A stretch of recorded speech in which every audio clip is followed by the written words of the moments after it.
welcome back to the Soscast. We are live, episode 59, Soscast, where finance meets romance. And today it's going to be a little bit more financial driven, but we're going to have some fun. We're going to talk relationships, dating, some current events, what's in the news, but we're going to hunker down on specifically real estate today. All right. And we brought in an expert who I will edify in a second to kind of basically break down whether you're a rookie, whether you're a veteran. You're going to learn something today as far as real estate goes. Because here on Valuetainment, the number one channel in the world for entrepreneurs, we're going to provide you value, but you're going to be entertained for sure. If this is your first time watching the show, respect. Thank you for being here. My name is Adam Sosnick. Nat, why are we here? We want to see men get paid, get laid, and do it your way. Boom. That's what we want to do here. So I would say the majority of our audiences are men. We want to help men increase their status, whether that's their financial status, whether that's their relationship status. We want to see you guys win. We do this for you. So we're constantly looking at guests. We said, all right, who's going to provide value, that's going to have good storytelling abilities, going to have some fun, going to basically teach you something, but in a fun way. And that's Valuetainment, baby. So with that being said, our guest today, David Greene, if you're familiar with the concept of bigger pockets, right? The brand Bigger Pockets. I knew about your brand well before that we talked about you coming on.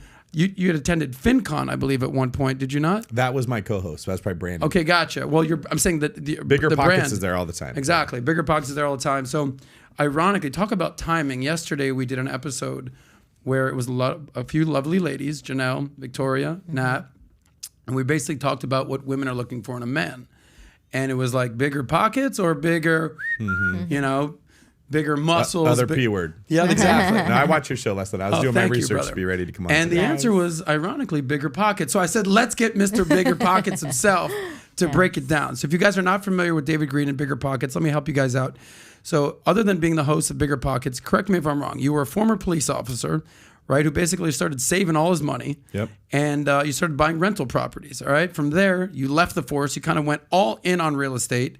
And now since then, you've sort of built a real estate empire, built a sales team, a mortgage company. And your mission, from what I understand, is basically simplify real estate for whether you're a newbie or whether you're a full-on, bigger investor, to get people more acclimated with the concept of real estate investing. That's it. Build wealth through real estate. Boom.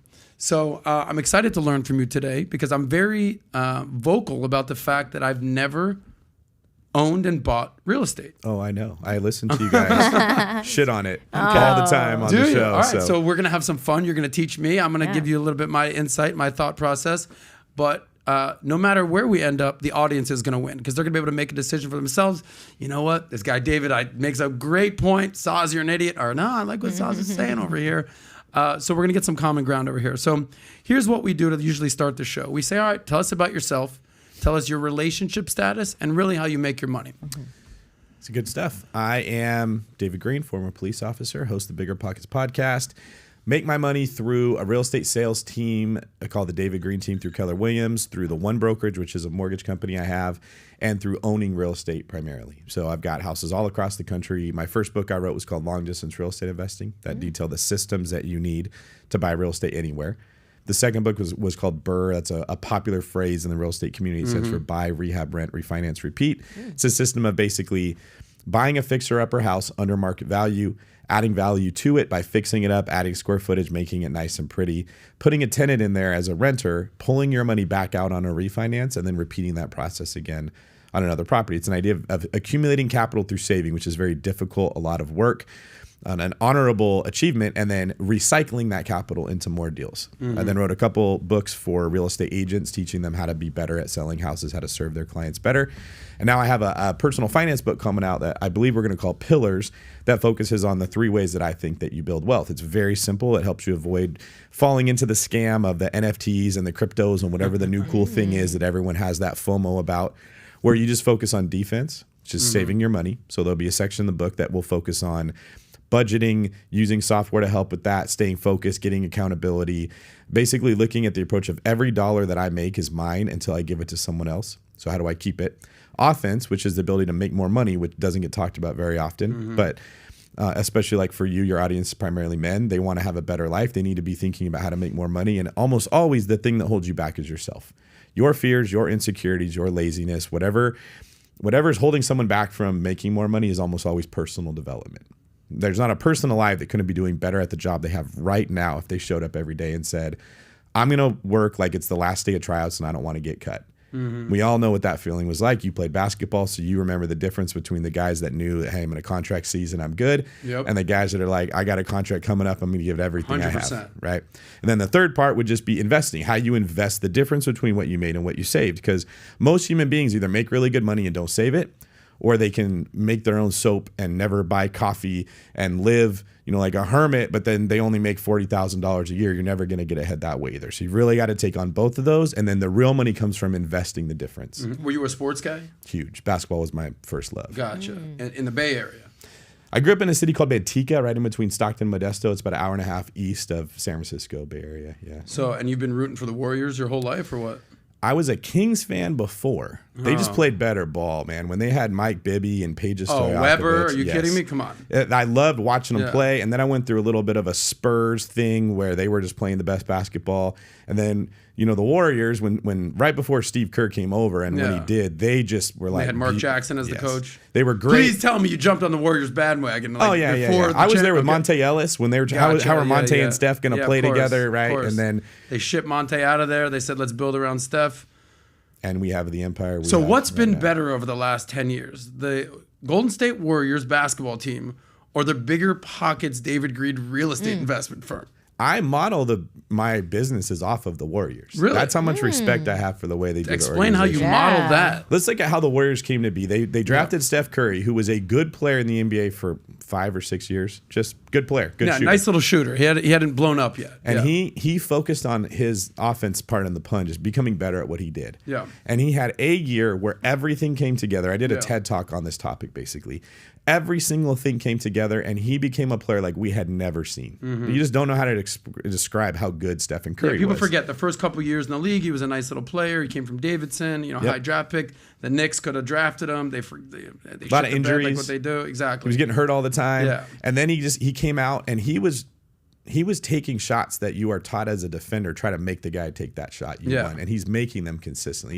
He reinvented basketball, and then they built around their talent. They didn't try to follow someone else's blueprint. I think that's a big mistake people make in business. They go, okay, Adam Sosnick does this, I'm going to go do that too. But they're not you. They don't have your skills. They don't have your strengths. They don't build around themselves. So they built around the right guy. Then they developed synergy within their team. They were very careful about the guys they brought in, right? Like Andrew Wiggins fits better on the Warriors than he would on another team. That's a big part of basketball. Draymond Green, incredibly valuable on that team. Used to come on the Detroit Pistons or the Milwaukee Bucks or something. He's not going to have the same impact as he does on a team where they don't need a ton of offense out of him. Mm-hmm. And you could go down the list and name every player. Klay Thompson can guard the other team's best guard. Stephen doesn't have to. Right. That allows Stephen to be better at the stuff that he does. Because they have so many playmakers, they can have a lot of shooters on the floor. Like they've just basically figured out the right way to play ball. And they also did that by drafting people everyone was ignoring. Draymond Green, Klay Thompson were not high draft picks. They went out there, they built value by finding someone that other people were ignoring, building them up and bringing them in. So that's kind of the same principles that we're using at the one brokerage on the David Greene team. I spend time recruiting guys that other people are passing up. They don't have the resume, they don't have the degree, they have the hunger, they have the intelligence. I can buy them 3 or 4 years to come through the process before they get good. And then when we do go recruit someone, we're asking the question of how well do you fit? Do your skills and strengths match with the other people here? Or are we going to have a combination that would be terrible, like Allen Iverson and another top scorer in the league on the same team? It doesn't work when they play together. It's almost like the concept of do you want to have the best players on your team, or do you want to have the team that plays the best together? That's it. Right. That's it. So that's kind of how you're modeling your business, is what you're saying. Yeah, that's it. When I was in law enforcement, we were practicing building searches, which are very, very difficult. And our instructor said, guys, I want you to think about something. If you took the New England Patriots, who were the team to beat at the time, and an all-star team made up of other players, who do you think would win that game? Great question. I mean, you would assume it's the all-star players, but no. Never. Yeah, it never happens. The Patriots would destroy them every time. That's how important chemistry is within business. Okay.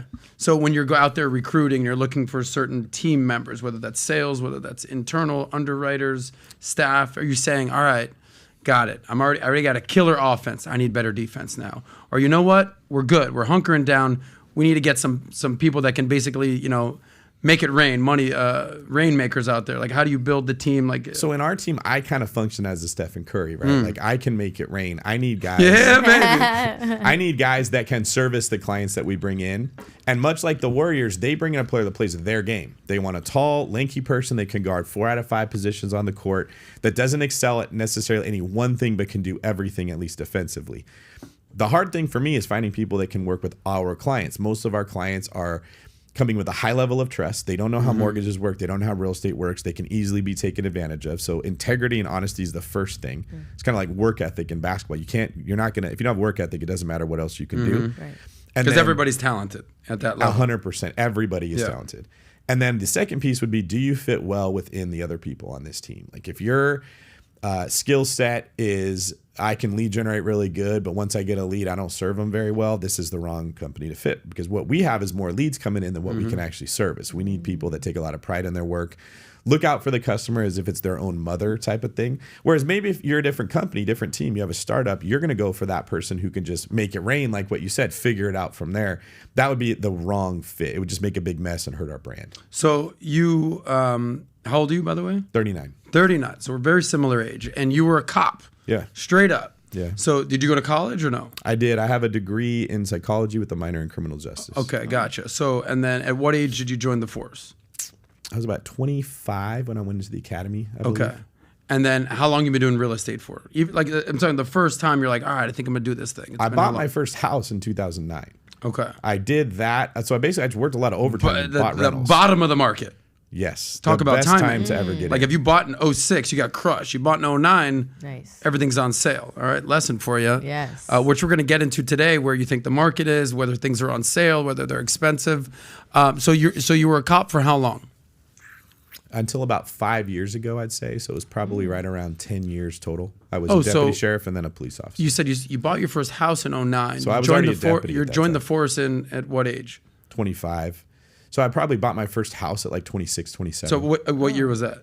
I started the force in 07, I believe it would have been. Bought the first house in 09. Okay, so for a couple years later, you said I'm going to buy a house. Yeah. Nothing crazy. Bought a house You're a a year. cop who bought a house. You're not a real estate investor at that point. Correct. You're a guy who 100%. bought a house, right? That's it. So, and then you did what? Like, meaning you're like, all right, I'm still working. I'm still, I got a house. Like, essentially, you have a job and a house. Nothing out of the ordinary there. What was your Everyone switch? has that. Yeah. What was the point where you're like, you know what? I'm changing. This fucking cop thing. I don't Yeah. know. There's got to be a better way. All right. Like, what was the next move? I was definitely not a real estate investor. So I'm a big person in identity. Like how you see yourself will determine what actions you take in life. I was a saver. Okay. Through college, I was working in restaurants. I went to the nicest ones I could. I didn't know what I wanted to do. I just wasn't sure what road was the right for me in college. It drove me nuts. I wanted to be a basketball player. That dream got crushed. Broke my ankle getting ready to walk on to the college team we had. Took so long to heal. By the time it did, I didn't have eligibility. I was very depressed. My whole identity was wrapped up in basketball. Had to try to figure out what I'm going to do next. I just knew I was good at saving money, and I knew it was within my control.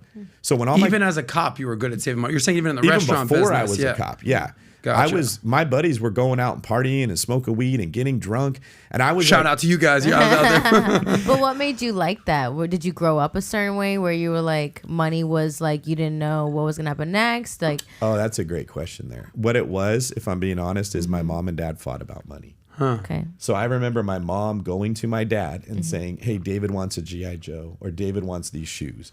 And them getting in a huge fight because we didn't have it, and just feeling this big because mom got ripped apart because they were so I stressed talked about that with my from friend money. the other day, how like crucial it is when like parents do those things in front of kids, because it really shapes like it's that affirmation for kids when they see and hear those things. Yeah. So. No, that has a major effect. Yeah. Everyone, like anyone who gets involved in the money game, or whether that's a good thing or they just like spend all their money, there's something that's a trigger point. Like for me, I remember being 17, 18 years old. I was ready to graduate high school. It was time for the prom.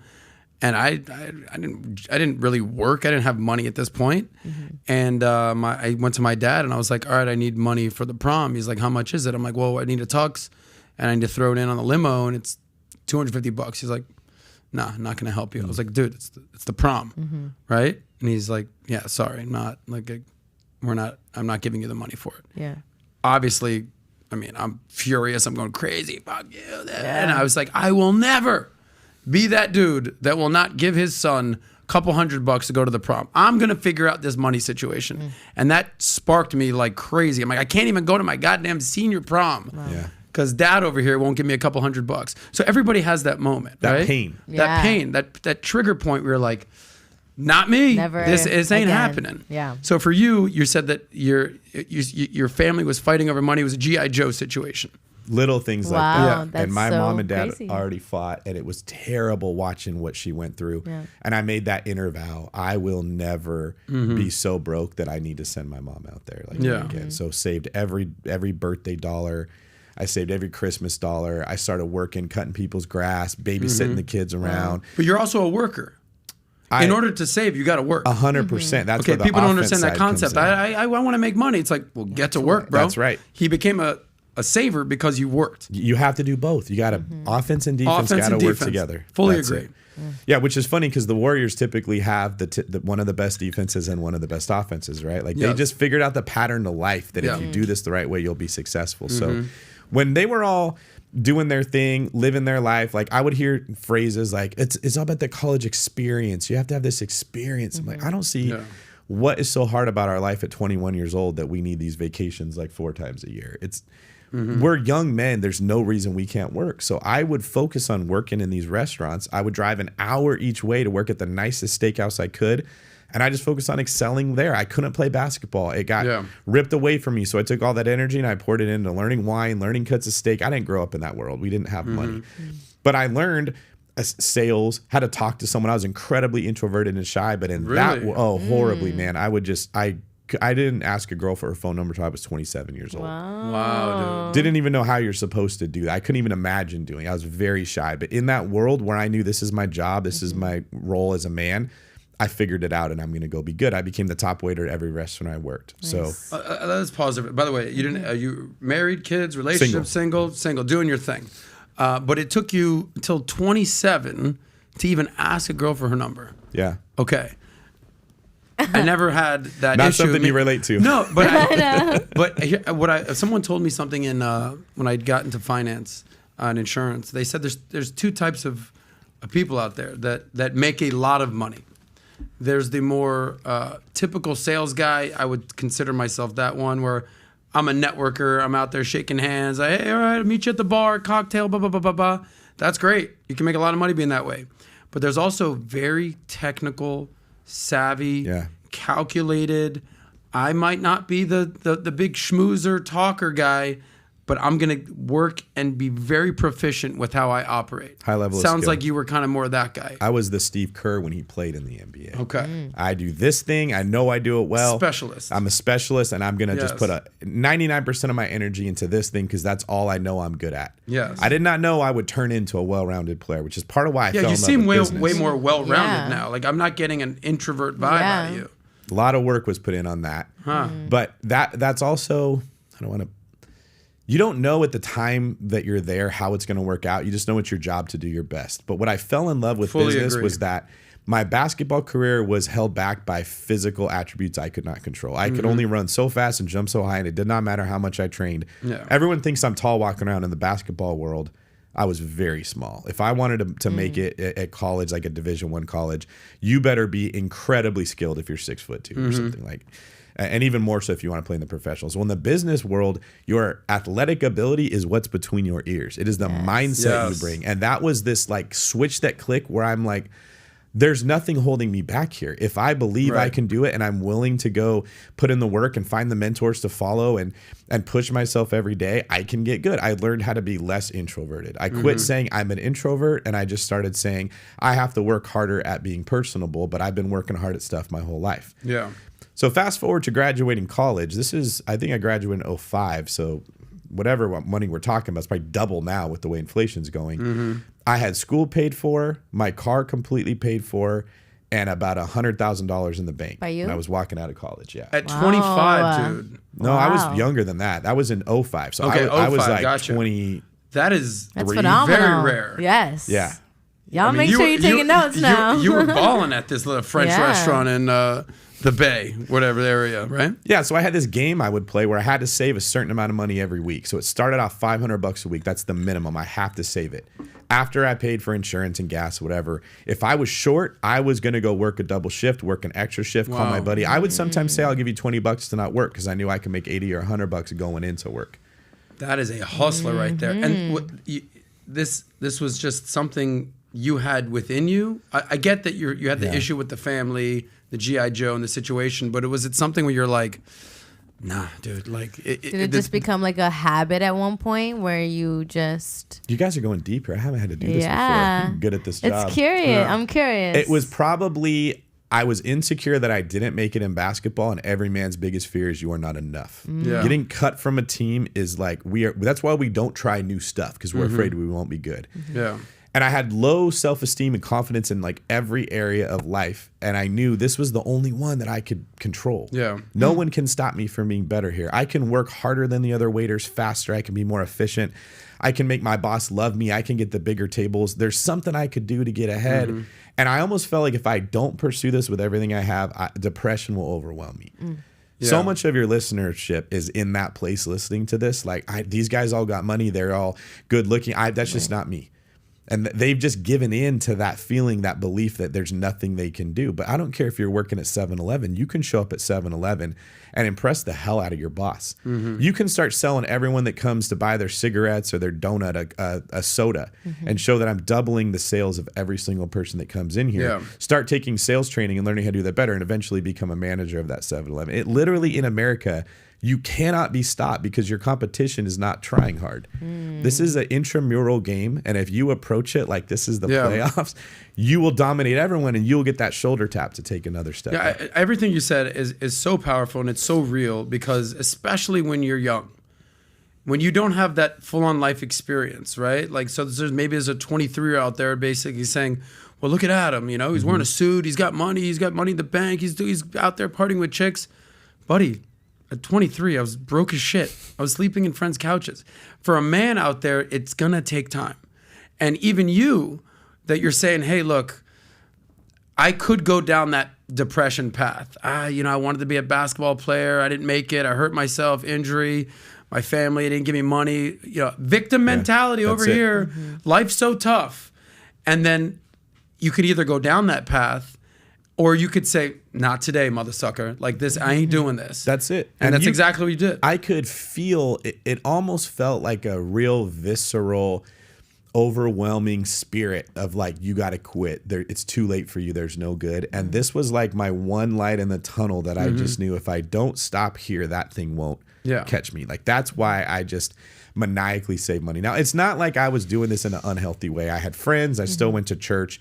I lived at home, so I saved a bunch of money. I ate my mom's cooking. I had that like privilege a lot of people don't have in a sense.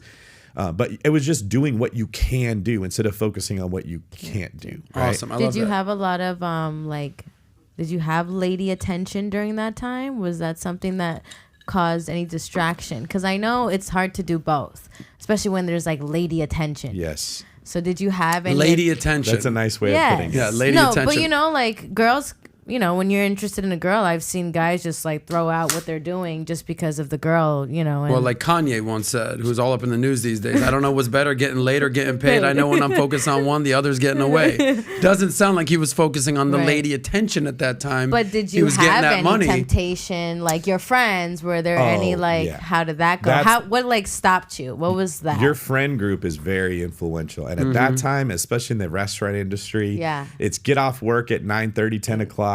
Go party, sleep in until noon the next day, get up, do it again. That's like the Bermuda Triangle so many of them fall into, they don't get out of. Right. Yeah. If I'm being honest, what stopped me out of it was at that time in my life, I was waiting for marriage. I was a virgin and I didn't want.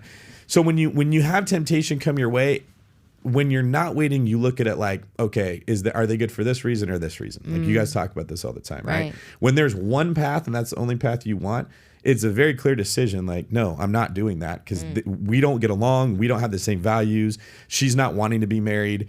She's kind of getting passed around the friend group of people we have. That is not appealing. And so I just kept going, right? And like that level of focus, having clarity on what you want, whether it's in a relationship, whether it's in a business, it makes such an easy decision out of the distractions that can come your way, right? It's when you open yourself up to everything that like 80% of your day is trying to figure out, well, where do I want to go? And you only have 20% left to even focus. I mean, it sounds like you abided by the chase success, not women philosophy. And I'm sure you've had some fun in your day, don't get me wrong, but when you're tunnel focused on success, there's going to be some peripheral stuff that goes on in your life.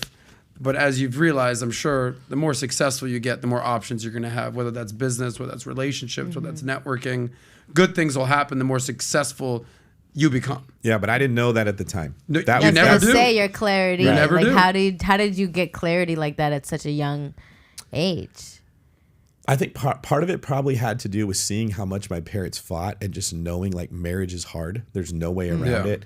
And I could kind of sense, I don't know where it came from. I would guess my relationship with God had something to do with that, where I understood, like, if you want to be a Navy SEAL, it's very hard. You have to prepare to go be a Navy SEAL. You don't accidentally do it. Playing sports, every offseason, you're preparing for the season that's coming, and you're thinking in your head, that other guy wants to take my starting spot. That other player wants to beat us. There's a competition that I was very well aware of in the world that men deal with that I don't think every other young man understood. You're in a competition. It looks like a nice, friendly world we're living in. It's freaking not. That dude will take your minutes. He will take your spot. That girl will like him instead of you. This is a brutal world that I'm living in. And I looked at marriage like, if you're not being prepared for what it's like to go do it, you're going to fail at it. It's you're constantly telling your flesh no, your selfishness no, putting another person above you, having to be patient, having to deal with the person that's wired literally the opposite of how everything in your brain tells you how to do. Like, how often do we have the whole men want to fix things and women just want empathy thing? Like, dudes, we don't give each other empathy. It doesn't even occur to me if I'm like, man, I lost this big deal. Adam's not going to be like, oh, David, that must be so hard. Yeah. No, you work so hard. We're not wired that way. No, he's going to say, well, Life's how'd tough, you lose dude. it? Yeah. I did this. How can you avoid that next time? It's very practical, because that's how we show each other love. Right. I don't know a woman alive that wants that. Yeah. They're not looking for that, right? So part of what I think the problem is with men and women's relationship today is we are not trained for how you're supposed to be good at interacting with the other. And I never had sisters. I didn't have girlfriends. I knew I was unprepared. So I think a lot of that focus came from like, marriage is hard and I want to be ready. I don't want us to ever fight about money. If you're incredibly out of shape or you're not physically attractive, it's going to be harder for her to not cheat on you. Make it easy for the other person if you can, right? If you're not funny, if you're boring, it's going to be hard for them to want to stay with you. There's going to be competition. Other people are going to want to try to sleep with your girl. And on the same time, you're going to be tempted to want to do the same thing for somebody else. So you need to find a person that you can be faithful to. Like, they're going to have to be a special human being. And when I looked around, I just was like, man, I'm just trying so much harder at life. There's so much effort going in than everybody else around me. That was why it was easy to not just get a girlfriend just because. I wasn't looking at women that were like, I am preparing to be a mom or I'm preparing to be a wife. I know the world's a hard place and I want to build myself up so I'm strong enough to be able to handle that. So it wasn't that tempting at that time. And you're an only child? No, I have 2 younger brothers. Oh, okay, But gotcha. you did hit the nail on the head with as far as the competition. And some people shy away from competition. Like, I've always played sports since day one, since 4 years old. I was dribbling a basketball, and I embrace competition because competition will make you better. You'll realize what your weaknesses are. You'll realize what you're good at. You'll realize where you fit on a team. You'll realize, you know what? I'm not the best scorer. I'm a great assist guy. All right, cool. You know what? I'm actually just a really good teammate. I'm an encourager. I'm gonna be on the bench here, but when I get up off the bench, I'm gonna clap my ass off. All right, and like, you kind of realize where you're at. You realize what you have to improve. And the purpose of this show constantly is to help improve a man's status. Okay, whether that's your financial status, dating, life, your humor, how you dress, what your vibe is, like, better, faster, stronger, cooler, smarter, all of that. A man constantly has to improve. It's a lot harder out there to be a man, but at least you know the direction you got to go into. For a woman, I constantly say this. It's like, do you want to be a boss babe? Do you want to be a housewife? Like, pick a path. For a man, it's hard, but go forward, young man. Go into that wall. Yeah. Here's what I want to do, by the way. We've asked a poll of what you prefer to do, buy or rent. We'll get some answers with that. We are going to be addressing a lot of your questions throughout the episode. Yes. Super chats. Throw that in there. Natalya is going to be monitoring that. Okay, by the way, I've had half a cocktail. Yeah, I was going to say. I forgot who you are, okay? But we're gonna learn a little bit more about David. We're gonna provide some value. We're gonna answer some questions. And here's where I want to start as far as the questions go, because there's a lot we're going to talk about today. A lot of questions that were submitted. We're going to get to those. We'll get to your chats. But you said during your time of making money, and you graduated. By the time you graduated, you had $100,000 in the bank, but you were living at home. Yep. Okay. And what time did you? How old were you when you graduated? Age? I graduated college at 23. Okay, so 23, you were debt free, had $100,000 in the bank, and you were working your ass off. Yep, lived at home for a year and a half, trying to get hired as a cop. Oh, you're like an ideal kid. Yeah, what a good kid. Like It's a good kid. You know, That's exactly. So very boring. So here's where I want to go with that's this, and I want to phenomenal. open up this conversation to obviously you, David, and Natalya. Are you familiar with this concept of boomerang kids? You ever heard that? Oh yeah, they leave the nest, they go out there, they fail, and they come right back. Okay, part of this is accurate. Well, this situation of boomerang kids, this concept was exacerbated because of COVID. All right, so during COVID, many young adults, millennials who are basically in their late 20s to late 30s, you and myself included are the oldest millennials. Yep. 1983. Yep. Okay. Nice. The OGs. And Gen Z, who are basically, late teenagers, high school up until graduating college, 18 to 25, 26 in that age bracket, they all move back in home, right? Mm-hmm. Millions and millions of kids move back home with their parents during COVID. We get it. We understand how that works. However, 2 years later, 2 out of 3 young adults, 67% to be exact, are still living with their parents. Okay, so I get it. Living with your parents, you're saving money. Inflation's crazy right now. The cost of rent, consumer price index, things are nuts. But so the concept of like being an adult still living at home with your parents is a very unique American thing. Like, so for instance, in Latino culture, down in Miami, or I just was in Colombia, very common, right? Especially if you're a female. Yeah. Especially if you're a female. You can live there until you're married. Right. In America, if you're a young man, at some point, buddy, you got to get out of the parents' house. But okay? I think that's more. I think it's definitely more looked down upon on now than it was back then. Correct. In my opinion. But we are living in now. Right. Yeah. I know we are living in now. But Yes. So really, I want to have this conversation of if you are a young adult, you're 24 years old, you're 32 years old, right? And you're living with your parents. David, in your expert opinion, should that person be paying their parents' rent? If they are not saving their money, their parents should be making them pay them rent. I agree. That's how you learn how the world works. You're not helping someone out by helping them avoid the pattern of there's competition. The last thing that you should be looking to do is raise more dependents. Yeah.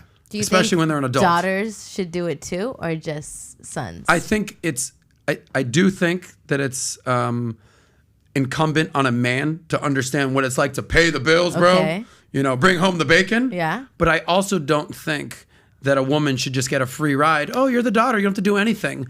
Imagine if you have a brother and a sister still living at home, and the brother's paying $500. The sister's paying nothing. What kind of mindset does that enforce for men and women? Right. But does women, but essentially women, I mean, once they get married, it's not like they would be paying the bills. Aha. So- really? So do you create I mean, So do you create more gratitude if she had to pay rent when she was living at home, so that when she's married and theoretically she's in the position where she's not paying the bills, it's appreciated and valued versus I've never paid any bills. Like, what do you think you're special? Entitlement Everybody's mentality. been paying my but bills my what whole if life. she did it in other ways, like she would clean the house? How would she have to No, contribute? I would agree. Yes. What I'm saying is she might be easier to be motivated to do that because she doesn't have to pay rent anymore.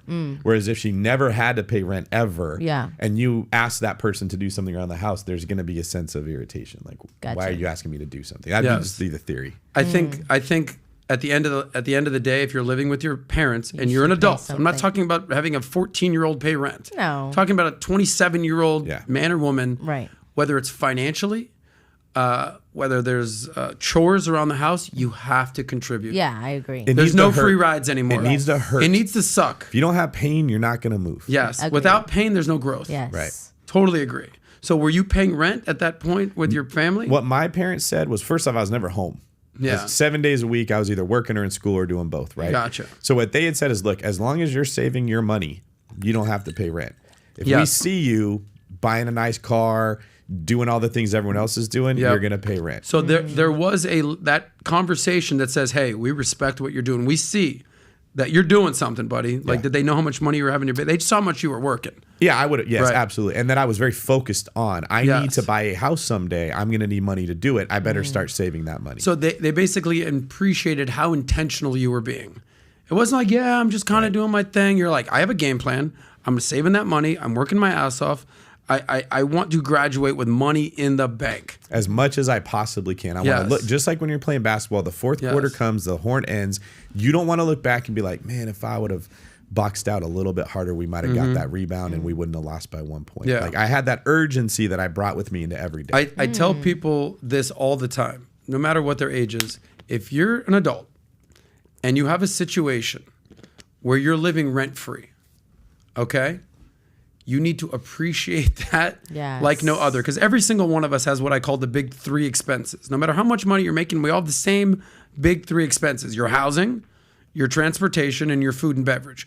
We all got to live somewhere. We all got to get around someplace. We all got to eat and drink something. Yeah. So what you do with the money that you have on those three big expenses, that dictates essentially 70% of your budget, let's say. And after that, you have a cell phone bill. You know, you want to go clothes shopping. You want to go, obviously, insurance that comes with, whether that's car insurance or health insurance. But minor things compared to rent. Rent or mortgage is your number one expense. 30%, they say, is what you should be spending on that.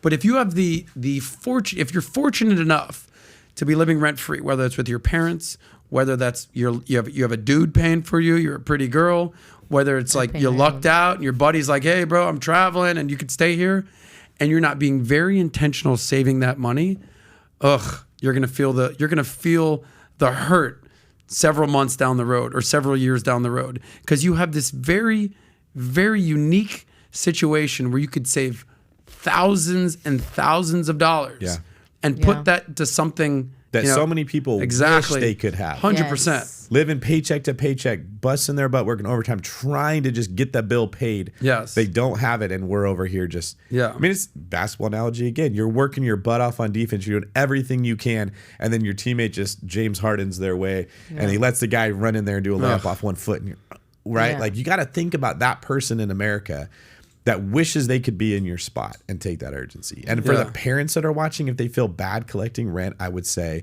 collect fair market rent. And if you feel that bad, save it for your kid. And when they do go move out, here is the down payment towards. By the way, here's $10,000 that you've been paying.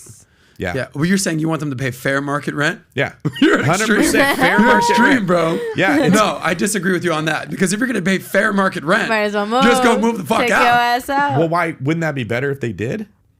I think To move out? If they moved out, well, I guess we're talking about I'd give them a the lazy hometown person. discount. I give them a hometown discount. like a home. If rent's $1,500, I'm going to charge you $500. Yeah. But if they're 27, they're not moving out, they're not getting on with their life. You're still gonna just give them a hometown I'm going to make it discount hurt, forever. but not hurt as much as the marketplace. I would collect Again, fair I don't have market a 22-year-old kid, You would right? collect fair But market. I would save it. I would not spend, I would keep their gotcha. money like a forced savings account. Gotcha. Okay. Now they go get a job, they're ready to buy a house, they need $20,000 for a down payment. Here's Boom. $11,000 Okay. that we've saved. That makes sense. The bottom line That is, I makes think we sense. all agree here. Well, I don't know if Pat agrees here, that there's no free rides, and they're going to learn that. You're not loving them by giving them a free ride. Totally agree. It's true. It's Totally so agree. true. All right, so we're on the same page Yeah. here. The only difference is he wants to charge a premium to live at home. Oh, you want to live at home? Yeah, rent is out there is $1,200. You're gonna have to pay Same thing. $1,600 to live here at the Greene residence. But at least you get it back. And when Yes. you need it. Like, Okay. that's a good deal. It's almost like what's it called when you put security deposit down? Like the earnest money deposit? Yeah, exactly. And then you get it back at the yeah. end. That's what you're doing for your kids. Respect to you. Let's go deeper on this. Yes. Okay, now obviously, we talk relationships on this show. How would you handle, Nat, some dude, good-looking guy? You're 25, so let's say 30-year-old guy. Hey, Nat, I want to take you out to dinner, take you out to a nice spot. Great. And then afterwards, let's go kick it at my place. And you go back to his place, and He's like, yeah, let's go around back because, my roommates are sleeping. I want to keep it down. I don't want to, and you're like, oh, your roommates live in a really nice house. It's like, yeah, I didn't want to tell you this, but it's my parents' house. I would first find that out before I went anywhere. I would first find that out. How would you know? I would ask them, oh, where do you live? Do you have roommates? Yeah, I got roommates. Okay, who are your roommates? Are they friends? Are they family? It's Sam and you live with Rebecca. Your brother? I was just trying to wiggle my way for information. Yeah, and what happens if you find out that he's living with his parents? I'd be like, oh, at 30 years old. We should all go watch a movie together. Let's go to your house and watch a movie with your parents. Sweet. Like, oh, you would. What are you supposed to? If it was a great date and he's that like, no, was the case we'll go to my room. Like, it's upstairs. My parents are down here. No, I would feel like very awkward. I would feel inappropriate because I know if I took a guy home and I live with my parents, they'd be like, no, we're gonna sit down here. No dude is showing up to a girl's parents' house to sleep. Okay. Yes. So I wouldn't push that. Okay. I would think it's inappropriate. I would feel uncomfortable going to a guy's house with his parents and like we're trying to smash or something. Like that's not happening. I feel like it's rude. It's beyond rude. That's why I'm asking the question. So I wouldn't. Well, it's weird on multiple levels. I maybe wouldn't judge the guy because depending on where he's at in his life, like, oh, like I'm about to buy a house, I'm doing this, or I'm gonna do X, Y, and Z. Like you also have to consider like where they're at. You would judge him a little bit. I would be curious on why are you home? Why are you living at home? Man. Yeah, I would be curious. I'm why not are you talking living at about home? A 19-year-old kid. No, I would be curious. Why are you living at home? What is the reasoning behind it? And based on that answer, and obviously based on the personality, that's a huge thing, will determine kind of how I navigate. And maybe I won't execute or move forward until I do see that sense of. I think what's more scary is are they there for dependence, or are they there because that's gonna be a better platform for them to become independent? So it really matters. But I just wouldn't go to I don't. Definitely not. I don't even go to a guy's house. Like I'm gonna be honest. Really? Like I don't. If a guy invited you over. No. Have you seen the Jeffrey Dahmer? Like we don't do houses. We don't do that. It. No, I don't. Well, I don't. Based on experience, women are more than open to coming over to my place. Yes, a lot of women are. Yes. But if you're asking me, no, I'd be like, let's watch something. The concept of the home field advantage, like I would say. Like women come to my place way more often than I go to their place. That doesn't happen. Yeah. Right? Like if you go on a date with a lady, you'll hear a lot of women will say, "I'm not comfortable bringing you to my house." Like they don't want you to know where they live. Like every woman always seems to start off with you're a psychopath, axe murderer until proven. That's very odd to men because we don't assume right off the bat the worst.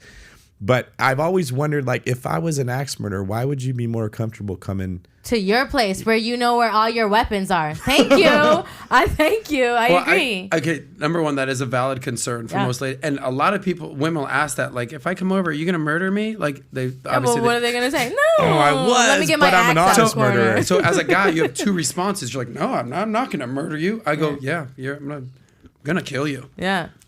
And I embrace the joke because it's bad business, man. It takes a lot of energy and work to get to that point. Why are you going to go murder someone after start all the way over? It just doesn't make any sense if the person's successful. They don't think like that. Correct. They're like, I'm trying to land this client and keep this account. I'm not trying to go like get rid of it and have to start all over and cold call again. A lot of people don't think like that. Mindset. Yes, mindset. But anyway, the concept of young men, it is different for men and women. A young man has to learn the lessons of providing and being, bringing home the bacon and taking care of the household. So I think it is incumbent on the parents, like David said, to charge them rent or even fair market value. Yeah. Versus a woman, it is, if I had a son and a daughter, I would definitely charge the son rent.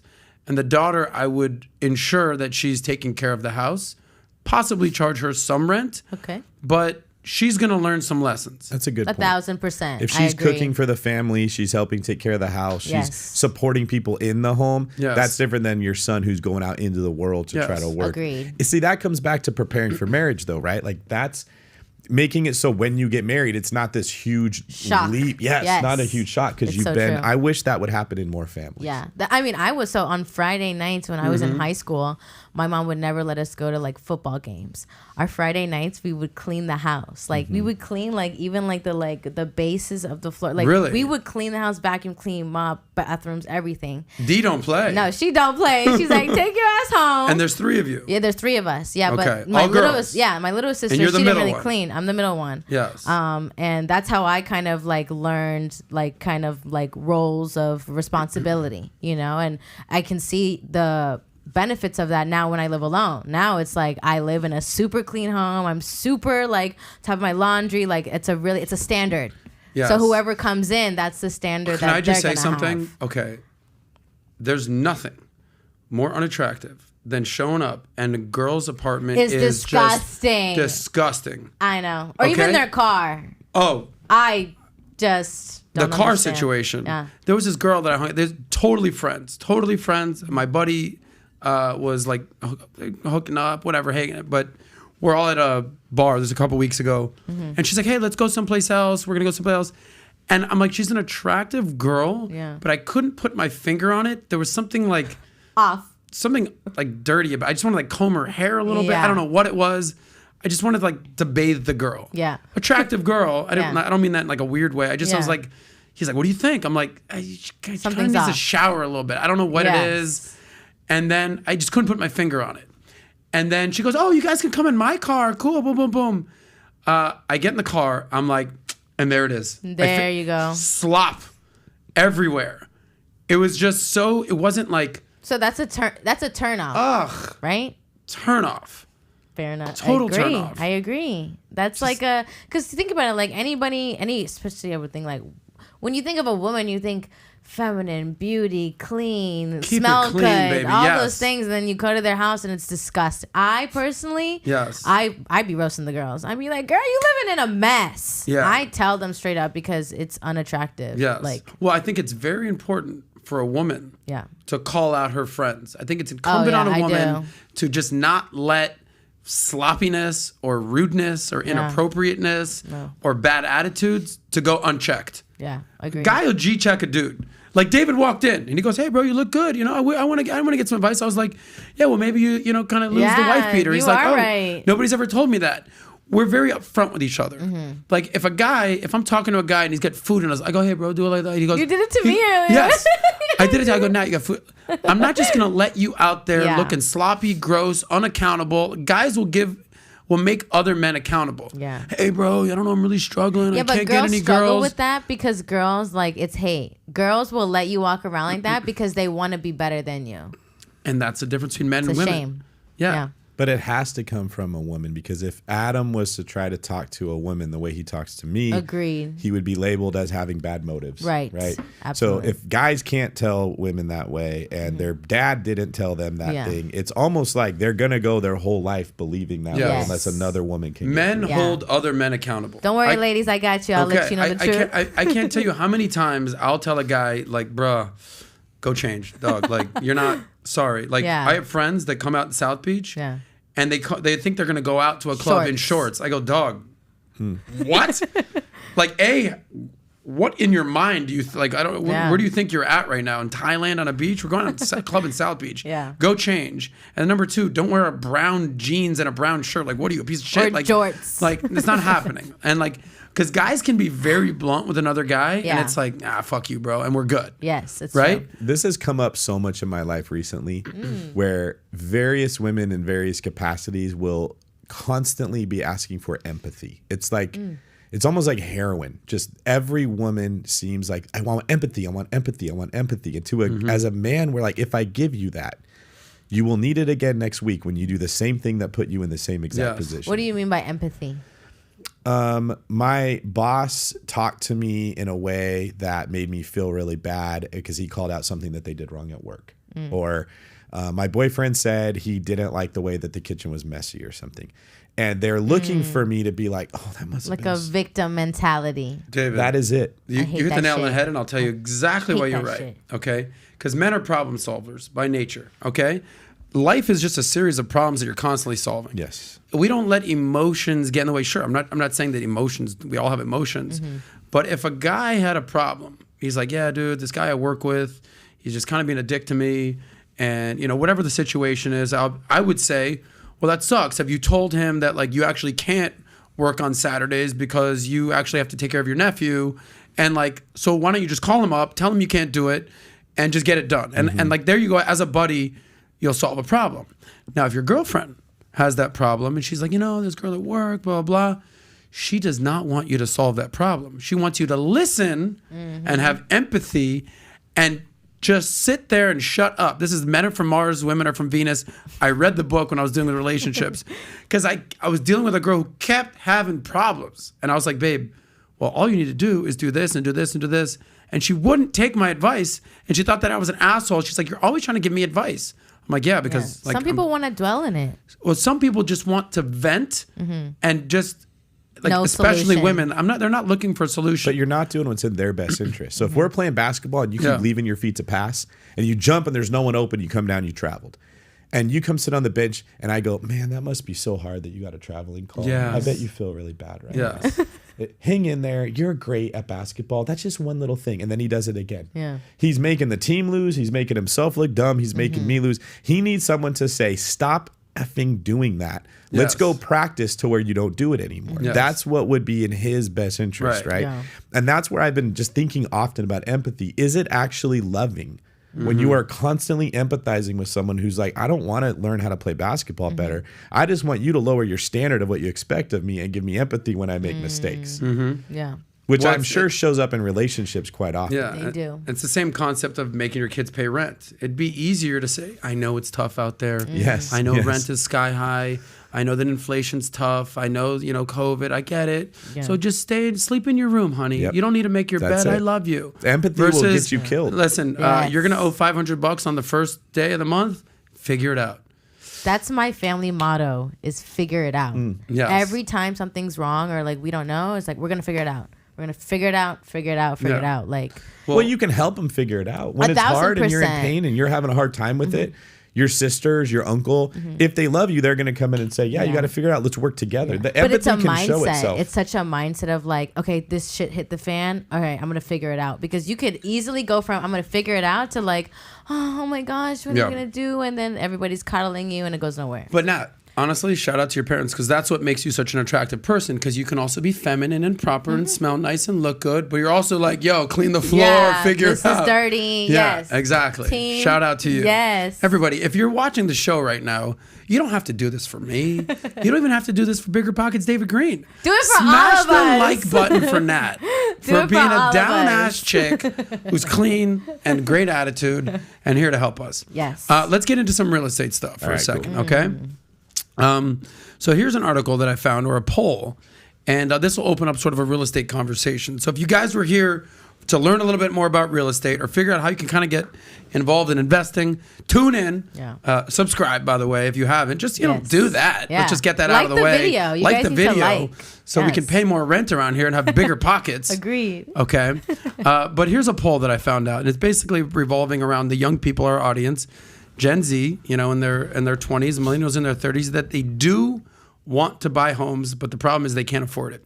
So here's some stats. So YouGov, which is a arm of the government polling site, has asked non-homeowners, that's very important because they don't own homes already, Right. millennials ages 26 to 41 and Gen Z ages 18 to 25, as to what you would define success and the American dream today, okay? And the stats were this: 74%, the number one on the list said being a homeowner, all right? 66% said the ability to retire, 60% said a successful career, 40% says having children and a family, and 35% said college degree. So college degrees at the bottom here. Good. So here are some of the reasons that millennials and Gen Z have not bought houses, and then we're going to turn over to David for advice, okay? So the reasons they have not yet purchased comes down to affordability. Gen Zers largely because they just haven't made enough money yet, and millennials blamed just the rising costs of housing. Okay, so housing has obviously increased. So these are two different categories here. So this is Gen Z who just really hasn't started making money yet, and these are millennials who have made some money but they're like, damn, things are expensive right now. So I guess when I'm turning it over to you, David, is put yourself in that 22-year-old who graduated, has some money in the bank. Well, nobody's like you. So let's do that. Not you. You're a Gen Zer. You haven't made any money. What you would do in that situation, 22. And then you're 32. You've made some money. You've got a career. But houses are a little expensive these days. Put yourself into each of those shoes, and what advice would you have for those people? Have you heard a human being ever in your life that said, man, when I bought my house, I was shocked at how cheap it was. It wasn't expensive at all. No. It doesn't happen. Housing has always been expensive. It will always feel expensive. It is going to get more expensive in the future. So that argument that housing is expensive is, I mean, it's just like, yeah, I tried to score, but the defender just keeps trying to stop me. Like, yeah, he's supposed to. There's other people that want those assets. There's other people that want that same house that you do. It's supposed to be hard. It's okay that it's hard, because when you get it, it's massively valuable. To the 22-year-old, I look at, they will often say, I don't have enough money. It's hard to save money. I can't get there. Right. That should be the carrot that pulls you out of your comfort zone. You want to be a homeowner. That was my carrot. I'm going to work hard. I'm going to save all my money because someday I want to buy a house. I just want to have a house. I didn't think I'd have a lot of houses. I just wanted a house. So I worked harder when other people didn't. I had a motivation they didn't have. When you tell someone, hey, you should work instead of get drunk and go out, I know I should, right? It's the difference between, like, if I know I'm going to a jiu-jitsu class and I want to eat a hamburger, like, if I'm going to go like fight today, I don't want to have that hamburger in me. Versus if I'm not going to go, I should not eat that hamburger. But trying to live by that should is not enough. Like, there's got to be an internal motivation. That's what competitiveness is it brings the most out of you. That's what sports do to people that play them. And then you work well in a capitalistic world, which we're in. So the 22-year-old, I'd say, you got to let that be the carrot. You got to let yourself want something, have a goal. To the 32-year-old, are we saying in this case that they're still saying housing's too expensive? Yeah, maybe they have According like a couple thousand, but it's too expensive for them. So you got to, how expensive is it going to be in 10 years? With the way we're printing money right now, renting is almost always cheaper than buying if you're not collecting any income from the property. That's one thing people don't look at real estate. The numbers completely change when it's generating income for you. If it's not generating income, even then renting will be cheaper, but after how many years will that change? Because your mortgage is locked in place. And most of the time, if you run the numbers with how fast rents are going up, buying versus renting in Miami, I'll bet you somewhere between 4 to 6 years, it's going to be cheaper to own. And you're buying a house for the rest of your life. It's an upfront investment. Now, what we teach on and what I teach on is a concept called house hacking. Yeah. So if that's too expensive, buy yourself a triplex or buy yourself a 6-bedroom house, rent the 5 bedrooms out to your buddies that don't save their money, let them pay your mortgage for you, live for free, and get a house. When you start looking at real estate like that, it's not more expensive than renting. Yeah, you know who's doing house hacking is Eric. Yeah. So our director of production here, Eric, bought a house. He's got like 100 dogs. Let's just put that aside. He's got 2. So he's got 3, but I mean they're massive. So like they're double the size of any other dog. But so realistically, he's got 3, which is double dog 6. All right, great. Boom. He's got a backyard. But the point is, he's renting it out to 2 other people that work here. So they all kind of carpool together and work together. There you go. And he's house hacking. And it's beneficial for them too, because they're probably paying less to rent a room from him than they would be to go rent a condo. I know, Yes. they are. But anyone can do that. But then, everything comes with risk and reward. Everything. Okay, so the risk is, you kind of live with the people you work with. Do you really want that? Do you get along with them? If you don't keep a tenant in there, now you're living with that person. You're going to get along with them. The reward is obviously you're making more money. You're paying off your mortgage. It's not all puppy dogs and ice cream when you're dealing with real estate. Here's the biggest problem I have with real estate. Okay, it's not easy, bro. It's not easy. No, and that should be talked about more. Yes. Okay, so people, this is the biggest problem I have is that, so me, I'm like, listen, I want to focus on making money. I'm going to save, talk about being a saver. My whole theme of life is save that money, Save that okay? money. Yeah. So I don't have a car, because I lived in downtown Miami forever. So there's one expense that, all right, I make more than probably 95% of the world, country. So I'm making a lot of money. My rent is well below where I should be spending it. And I don't have a big fancy pallet, whatever. So the point is, I'm cool with renting. And I moved to a nicer place, every few years. I made some more money. All right, I'm with a girl. We broke up. I'm going to go here, boom, boom, boom. But here's my problem with real estate.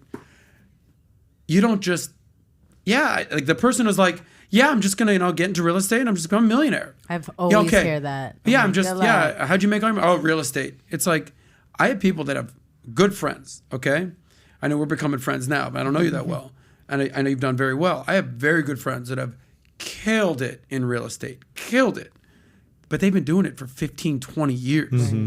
They built a skill set. They built a skill set. Okay, so this whole this get rich quick mentality, this NFT mentality, oh, I'm going to buy Dogecoin, it goes to the moon mentality. I'm sorry, bro. It doesn't work for real estate. So that's the biggest problem I have with real estate. Yes, you can build wealth with real estate. Yes, you can make a ton of money with real estate. Yes, and it's an amazing career. But most people aren't willing to put in the work to do that. So the whole I do real estate and I just become a millionaire. That concept, Yeah. It doesn't work that way. We can't keep comparing real estate to stocks, real estate to crypto. It's not the same animal. Like I call them button pushing investments. Like you want to buy stocks, you want to buy crypto, you just push a button on the computer, you get it. Boom. And it pretty much works one way. You buy low, you sell high. Yeah. Buying and holding just puts the odds in your favor. It's more likely to sell high later. But it's a very simple one-dimensional way. Fully agree. Real estate is like 7 dimensions. Yes. It's deep. And But it's there's not even a button different pusher. types of real estate, right? Correct. That's 100%. another thing people don't talk Right. about is how many different realms it goes into. 100%. Yeah. That's You're talking about absolutely true. residential right now. In this case, I'm talking Yes. about So residential, keep but going, Okay. keep the going. principles will work no matter which class Yes. you get into. It is work. There's elbow grease that goes into Yes. this. You get more freedom. For instance, I can't go buy a stock at less than market value. I can't find a person who's like, I really got to dump this Apple stock. I don't know what to do. Will you take it for 50 cents? Correct. It There's no doesn't work. foreclosure or stuff like that. Real estate will open opportunities like that. I Yes. can't make Apple worth more if I bought Apple stock. Well, in real estate, there's things I can do to add the value. That is the benefit of it. The downside is it is work. Yes. It is absolutely work, and it will take time away from the other things you're doing if you're working. Correct. Like, so a lot of people, like doctors, dentists, people with a very high income, they could lose money investing in real estate because the time they got to put in to make that investment work Yes. takes away from where they're at. So Yes. part of it is like knowing where are you in life. If you're this Yes. young 24-year-old house hacking like we talked about, Yes. this is a no-brainer for you. You're going to pay rent anywhere. You might as well do it with your buddies. Learn the rhythm of being a landlord. Learn Yeah. how the laws work. Learn what worked and what didn't work and kind of build it that way. But 100%, I never stop saying this. Real estate is a get-rich-slow scheme. Dude, you have no idea how much I appreciate you saying Yeah. that. Because you talked about the beginning of why your firm became so successful. You talked about having integrity and not BSing and not going for a quick buck. I forgot what words you used exactly, but Yeah. that was sort of the concept of it. And that's the biggest thing that I see how much work it takes to get good at real estate, from the searching the properties on the MLS, finding it, buying low, fixing it up, hiring the general contractor. Yes. All right, cutting the grass, finding the plumber, doing the this, doing the that. And it would be a disservice to not congratulate the amount of work that you put in, because it's not easy. And that's essentially what coming back to my point is, like, I didn't want to dedicate that time. I said, I want to crush it in my financial job. Okay. And then on the side, I'm doing shows. And then on the side of that, I'm going out and trying to have fun in life. And there's only so many hours in a day. You have no idea with how many people are like, Adam, you've got a ton of money in the bank. You've got connections. Yeah. Why don't you get more involved in real estate? I'm like, I value my time. It's not about me making a couple extra $100,000 right now in my life. Right. It's about, I just want to enjoy life. But it is a career. It's not if you're going to side hustle real estate, that's a very get rich slow situation. What very. What if you're just an investor? That's that- work. It's still more work than buying That's what we're stock. talking Yeah. about. That's I can see essentially that's what he's confusing talking because we kind of brought up Yes. selling houses as an Yes. agent versus owning them. They are completely different worlds. But the same principle. Whether if you're real estate, you're talking about being a real estate agent, real estate Right. broker. Okay, you're not like the 80-20 Pareto principle. The top 20% of realtors make 80% of the money. Right. And they're working their freaking ass off. You know this, okay? Because you're in the top 20%. You're not just lollygagging, no, I just made another $10 million. No, it doesn't work that way. But as far as the real estate investor goes, that's equally as much work. Scouting the property and everything you talked about with the BRRRR method, and whether you're going to do You talked about long distance investing, house hacking. All this is not easy stuff. It's nothing like the button push investments. Correct. It's not reading a blog article. Oh, this crypto is supposed to do whatever. I'm going to buy it and see what happens. It is a completely different world. The people that tend to lose money in real estate are the people that brought that attitude. Yes. It's like stocks, and they try to put it into this world. Fully agree. That's the worst thing. You would be better off to not invest in real estate if that's what you're going to do. I totally agree. Let's get into a. Thank you. I think our audience needed to hear that. I have a question. Yes, You wanna ma'am. Answer it? Is this a super chat? What do we got? It's just a question. Okay. Which real estate market is the most appealing in the USA right now, and in the near future, which state, which city? What would you say? Hey, Florida. Okay, so yeah, let's hear your opinion on what's going on in Florida, specifically South Florida. Man, you got a lot going on here. So there's lots of ways to make money in real estate, and I want to get ahead. Like, the wrong approach is to say buy low, sell high. That's a way that you can make. It's better to look at it like icing on the cake. You want to stack the decks in your favor by doing a lot of things. So there's the market, there's the individual house, there's the individual seller, there's the strategy for how you use that house. There's a lot of nuance that goes into it, which is why I like it, because that's how basketball works. Buying stocks is like shooting free throws. Just that's all you're doing. Line yourself up, take your time, shoot your shot. Real estate is like playing the game of basketball. What you had an open opportunity in half a second, it's gone. That person's not open. The opportunity is somewhere else. And the thing you do opens up doors somewhere else. So the hottest market, I think, is Florida, South Florida, because you've got a lot of money through the form of business moving here from New York. COVID really exposed the communities and the cities that handled that well and the ones that did not. So the simplest way, if someone's like, where should I buy? Well, ask where Californians are moving to, and then ask where New Yorkers are moving to. Yeah. Because they are bringing big money where they go. I hear of a house that's $800,000, $700,000, and I'm like, that must be a tiny little, right? Somebody who hears that in Ohio is like, that is the mansion that's 7,000 square feet. Yes. Californians are known for having money, but that's because our wages are so freaking high. Correct. It's not expensive to us like it would be to someone else. Our nurses make $80 an hour out there. Like, cops in the Bay Area can make $50, $60 an hour. The cost of living's high, so the money is too, which is why if you save that money, you invest it somewhere where it's cheaper, you sort of benefit from both sides.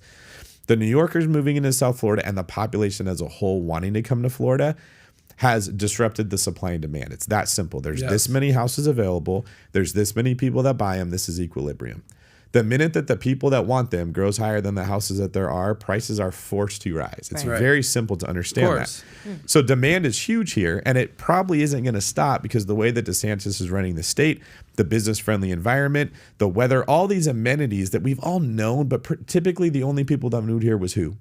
New Yorkers. New Yorkers and what Or age? Latinos. And older folks. Oh, yeah. Back in the day. Because you don't have to work now. You're retirees. allowed to move to Florida. Well, as the world has changed and more people can work from home, they don't want to be in South Dakota. They don't want to be in Minnesota. They don't want to be in Chicago. If you have an ability to go either take a new job or work remotely, you're going to go to Florida. You're going to go to somewhere like Tennessee with nicer weather, whatever the case may be. So I expect that to continue in the future. And with Wall Street moving into Miami like the cat's out of the bag, Miami's not slowing down anytime soon. If you're waiting for Miami real estate to correct or crash because it got too hot, you're going to see more buildings being built, more companies moving here, more demand moving into this area, and they're going to try to keep up with supply as much as they can. So, everything going on today, this is macroeconomics. Jerome Powell and the Fed raising interest rates, a year ago was 3%. Now it's over 6%, right? As far as mortgage rates goes, the federal fund rates, Fed fund rates have increased significantly. How much has that affected business in general? I know that the refi market is basically down, 90%, whatever the number is.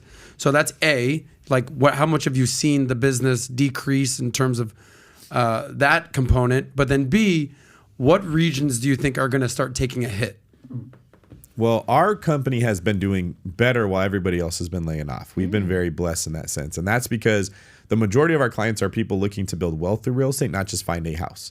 So if you want to buy a house, that rate going up makes it much less affordable. Yes. But if you want to invest in real estate, the rate is just a number on a page. And if the numbers work, it doesn't matter if your rate's 20% or 2%. The numbers work, correct. How much is the rent that's coming in? What are your other expenses? Is this a short-term rental that brings in more money, or is this a traditional rental that will bring in less? So because the majority of our clients are coming from a wealth building perspective, we haven't slowed down.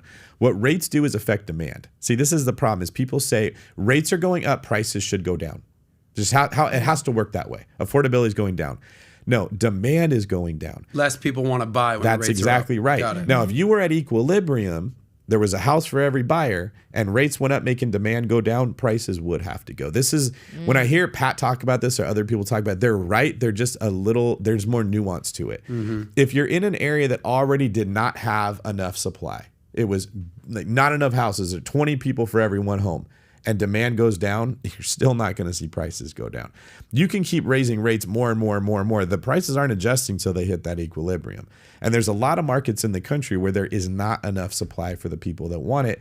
And businesses keep moving in there. Businesses are thriving. Miami's one of those areas. You might not see the comps are 700. We're going to list at 800 and see what happens. But that doesn't mean you have a crash. It never should have been at 800.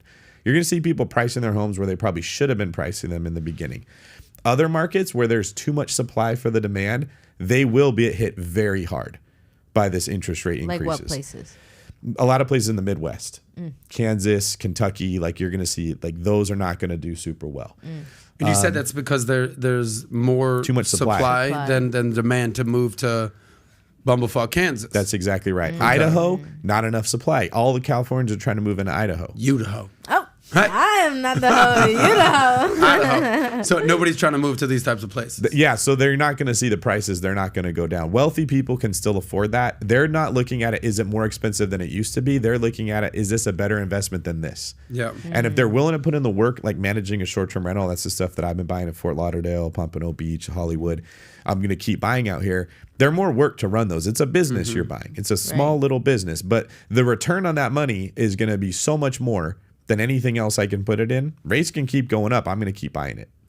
Gotcha. So is there, Nat, because it sounds like, obviously you're based in Cali, you have properties out here. Do you have properties all across Everywhere, the country? yeah. Okay. You're looking the national perspective. Right. It's not like you're like a South Florida specialist or a California specialist per se. You're an American real estate specialist. That's it. Fair to say. What city or cities have the best bang for your buck these days, in your opinion? Tennessee is doing really well. That's because you're getting so many Californians that move there. There's no state income tax. And You're talking Nashville? You're talking Memphis? What areas? No, more the Nashville side. Okay. I think. South Florida, everywhere you're getting a lot of bang for your buck right now. Broken Bow, Oklahoma had a really big run because they put a casino out there, and it's like a vacation area that people would go vacation at. It got way too hot, so that's coming down.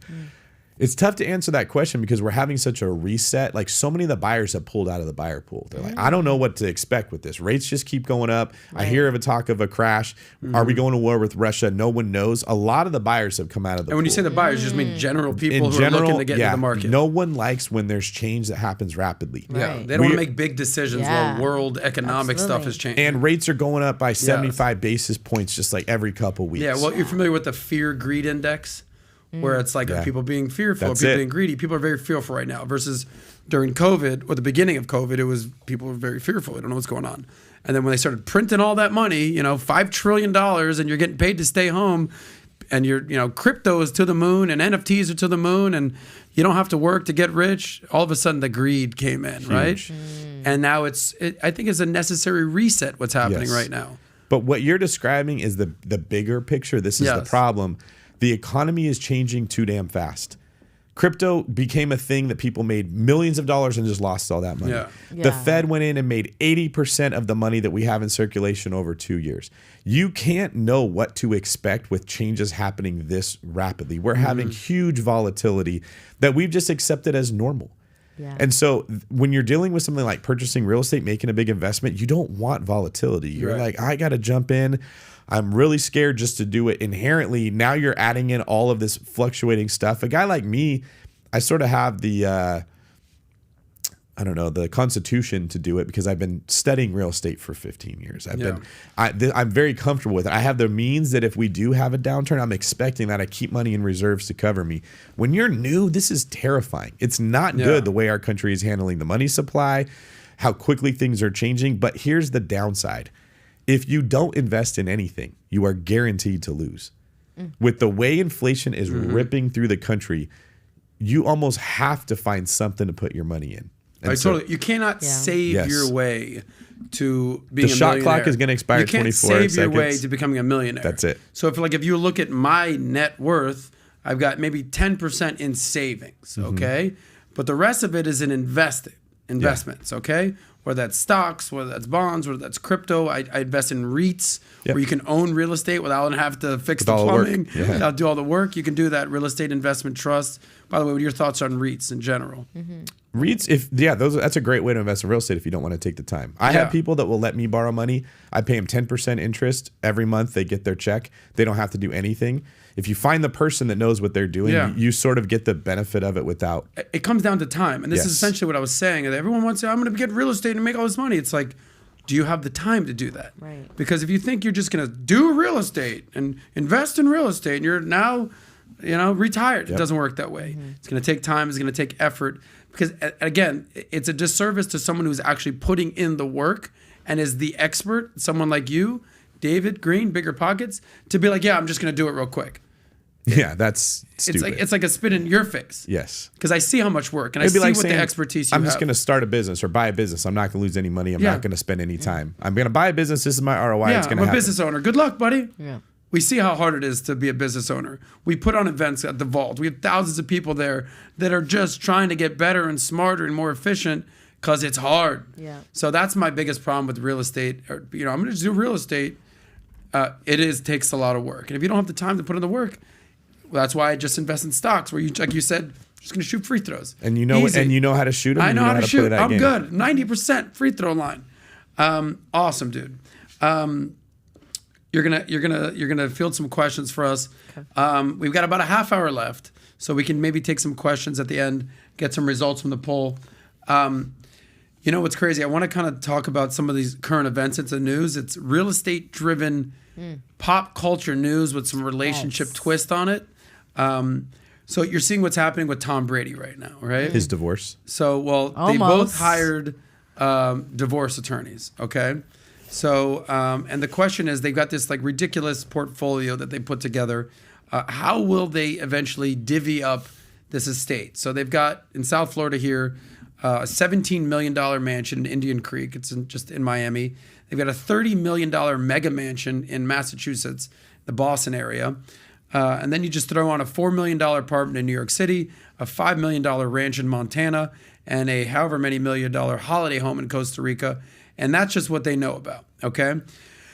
So we had this conversation yesterday, right, about, we talked about, what's more important with a man, bigger pocket or bigger, right? And we talked about when you're buying a house, like I gave the concept of I always get an extra bathroom, so we don't get ready in the same place, okay? So the girl and I, what have you.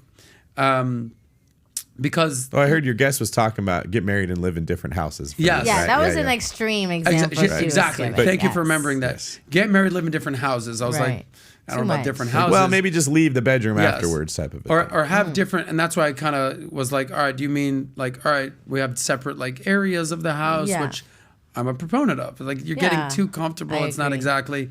And basically, to kind of like sum this up, there's a difference between buying a house, honey, we're going to buy a house, versus living in the house. Okay? Same thing with getting married. There's a difference between your wedding day versus a marriage. A lot of problem with marriage happens where it's like the woman dreams of getting married in the white dress and moving into the house and the white picket fence. It's like, all right, now you actually got to live in the house. You got to clean the house. You got to take care of your husband. Like there's a big difference with that. So in your opinion, how do you keep a home as someone that buys a lot of houses and deals with a lot of people? What have you seen of like, who are the happiest couples? Like how do you keep a home happy and sexy and fun so it doesn't get stale? I see how you're taking the real estate thing and putting it into the red pill thing. That was very, very well done. Because technically it's a good question. That's what we do around here, baby. Yeah, that's true. Because what I say is money doesn't live in a vacuum. You don't just make money. That's it. I have money. It's like, well, you're going to go invest it. You're going to go spend it. You're going to have a girl. You're going to want to have vacation. So it's all kind of comprehensive. Part of it is the order in which you buy the house. So if you buy a house first and it takes up 70% of your disposable income for your housing, you're going to be stressed from money all the time. If you buy 5 investment properties first and the cash flow from those builds up to pay your mortgage for you, there's way less stress in your relationship right off the bat. And you can afford to buy a house that you both love that has the space to do this without having it make you broke. So it's one of the things that I'll talk about a lot is, hey, have your toys, have your Ferrari, have your vacation home, do whatever, have your jewelry, like do whatever you like, but do it after you buy the assets. When you've built your wealth and those assets are kicking off cash flow, use that to buy your toys, because then you never run out of money to buy more toys. You buy the toy first, you never get to the point where you get the asset. So that's the first thing I would say. I think bigger houses overall are just better. I like bigger homes. I like more square footage. I like bigger lot. I'm not a big fan of like the 3-bedroom, 1-bathroom, 3-bedroom, 2-bedroom house that you got to put everybody in the same thing and they're running into each other constantly, like you having a big family in one house. I would prefer to see somebody buy a duplex, live in one half, rent out the other half. Do that again the next year, do that again the next year. Now you've got 3 duplexes. You've moved out. You put 5% down on every one of them. You didn't have to put 20% down because this was your primary residence. That's something we considered as a family too when it was come to like moving out and stuff. Was like we can do something like that. Okay, so when you get this house, again, we're trying to. This question I guess is not coming from an investment perspective. It's like, how can you enjoy your life in the house? Like, so for instance, I assume that like the number one thing for a woman is they want their own amazing closet. Yes. Right? Am I wrong on that? Big. Yep. Okay. Kitchen, huge. Kitchen. All right. For a man, like, let me just get a man cave, bro. I just want like an garage, area where I could just, looking at. Whether it's like the garage area, or I have my other business part of my other company. He's got like a man cave. It's like a big sports area. He's got all his, paraphernalia and memorabilia and that's what I was getting at with why you need a big house. Yeah. You need a space for everyone to have their thing, and you need a yard. If you don't have a yard, and like that's a big one. If you have a pool back there, you've got a nice big backyard, you can go do your thing. She can have a garden in the back that she's gardening. You can play catch with the kid. You can have your garage that's a man cave because there's plenty of parking. It takes stress, I think, off of the family when there's nothing worse when you need to use the one bathroom in the house and there's 2 other people that are waiting to get in there. No. Oh. Rather than just get in and buy that house, I was saying buy a couple duplexes so that you have enough money that you can buy the house that you like and let the duplexes pay for it. Got it. So where do you live? Like, what's your main residence? I'm in the East Bay area in a city called Discovery Bay. No, but like, what is it? Is it a house? Is it an apartment? I've got like a 5-bedroom house. Yeah, just me living in it. I bought it as a foreclosure in 2013. Okay. It was a really good deal, and now the inconvenience of having to move. If I'm being completely honest, I hate it. I stayed in that big house. So, and you want to get married one day? You want to have kids? Like you want to have a family? Yep. And when you meet the right girl, she's gonna move in with you?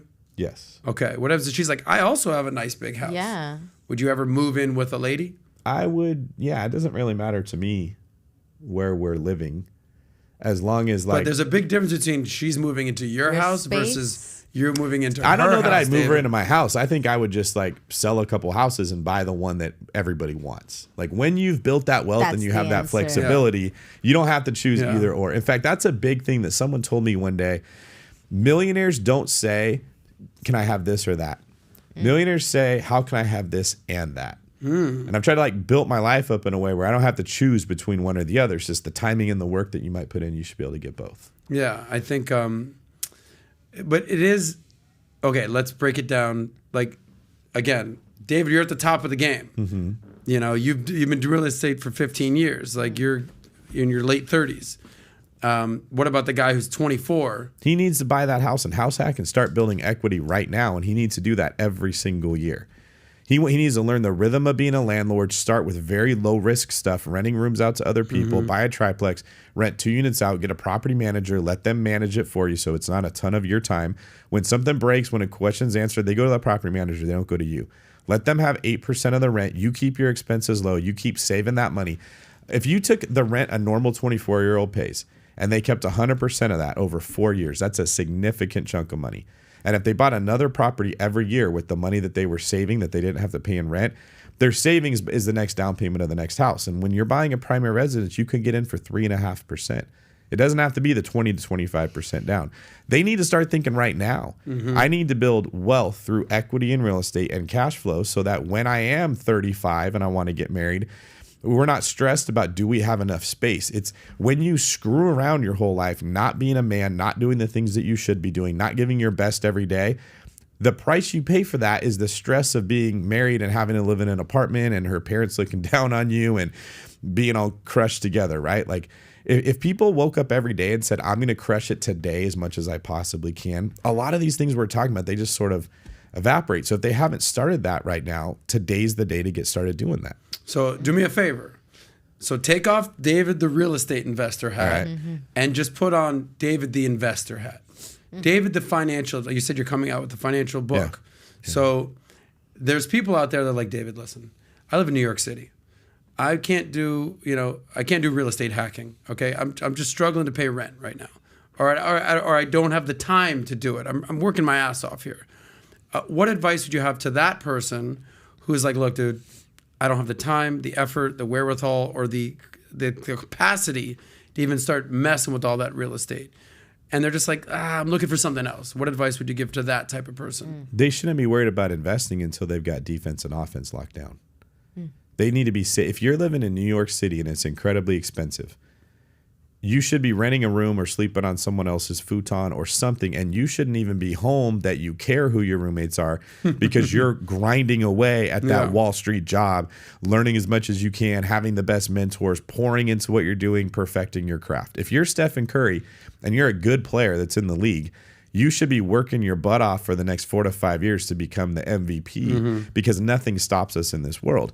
If you're just going through the motions every day at work, putting in the bare minimum, and then you're looking forward to getting off and going to the bar and drinking, you're just in cruise control. You're not actually making any progress. What's the point of living in New York City if you're going to be there for 8 years and be the same place that you were when you started? Like, work sucks. I don't like working all the time every day. So if I'm going to do it, I better have something to show for it when I'm done. You got to have that hope. I'm going to push back a little on that because some people may say, well, it doesn't matter how hard I work at work, I'm going to get the same amount of money. So why would I put more time into it?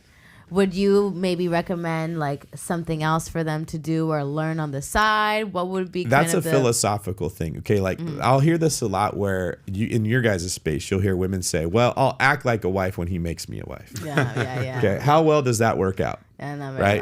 Are you going to have a guy in a relationship that says, you know what, I'll start being a leader and being decisive and actually taking responsibility when she makes me a husband? No one wants that. If you take that approach of when my boss pays me more, I'll try harder, you won't get paid more. If you're legit in a position that you are working as hard as you possibly can and you're getting nowhere, you need to go work for Valuetainment. You need to go find another company that's actually going somewhere. But that company doesn't want you if you've been phoning it in every day the last 4 years and your work ethic is terrible. You get really good, you're a free agent. Go join another team that's actually going to pay you for what you're doing. Yeah, I think you're absolutely right. Look, there's a million different ways to make money and build wealth, and I think real estate is definitely a great way, especially like your first one property when you were 24 years old. You've come a long way being 38 years old now. Big difference. You got to start somewhere. But I think if you can have the foundation of strong work ethic, good attitude, showing up, it helps that if you're in a career, you know that you're going to be in for a long term, right? Like the last thing you want to do is be pivoting every 5 years. Like I have a friend who's like every 5 years he's doing something different. Hey, Adam, what do you think? I'm like, buddy, like stay the course, right? Or chasing a hot market. Like if you chased real estate all my friends were making money in 2005. All of them. Okay. By 2008, they were all calling me looking for a job. Okay. My industry, the financial services industry crashed as well as that. And I said, what am I going to do? Leave my job and go into the mortgage and real estate?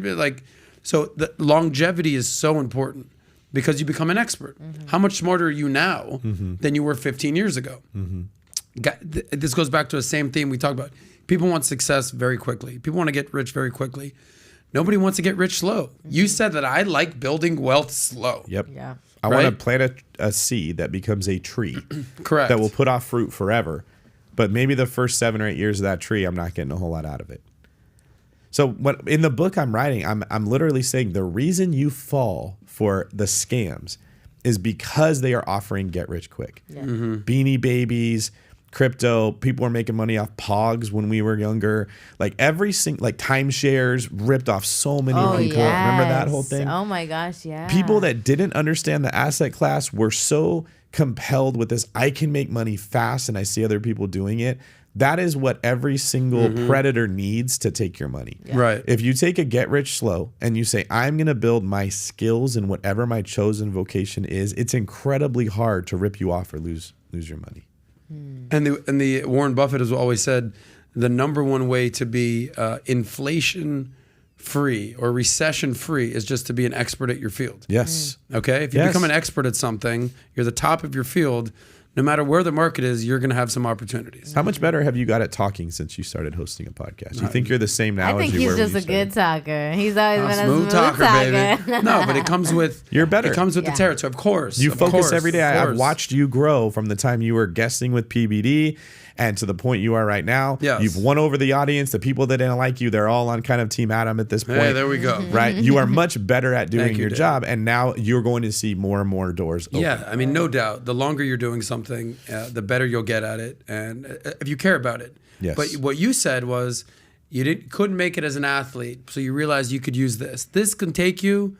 Warren Buffett's 95 years old, whatever he is, still doing it. Yeah. Charlie Munger's 178 years old, still doing it, whatever ages is.